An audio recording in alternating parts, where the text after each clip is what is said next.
it's Gwen, and today I'm back with another tutorial. So today we're gonna make a wave warp text effect on Alight Motion.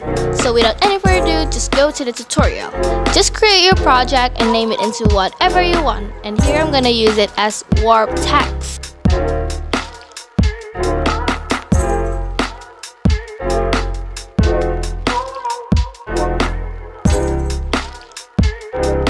Okay, after creating your project, now you're gonna need to create a new text. And here I'm gonna write my name as an example.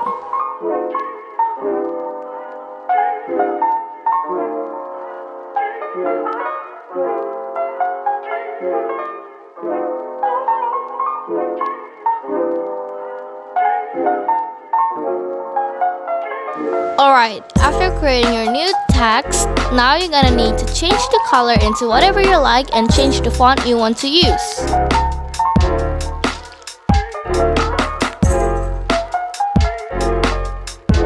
Okay guys, now press the text layer and add an effect. Go to distortion and wrap and add wave warp.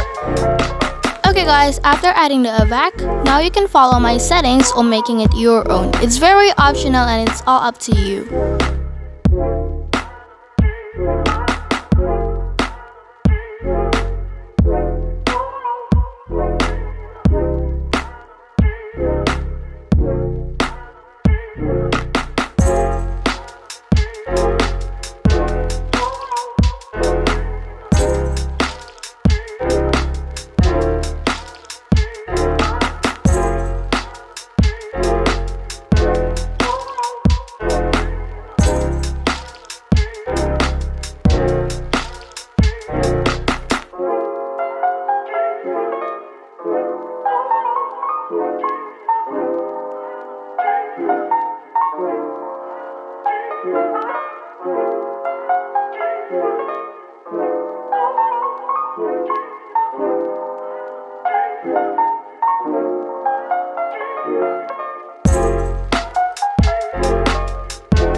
Okay guys, thank you so much for watching. I hope everyone have a really great day. Don't forget to like, comment, share and subscribe and turn on the notification button so you won't leave any of my tutorials. Thank you and God bless you.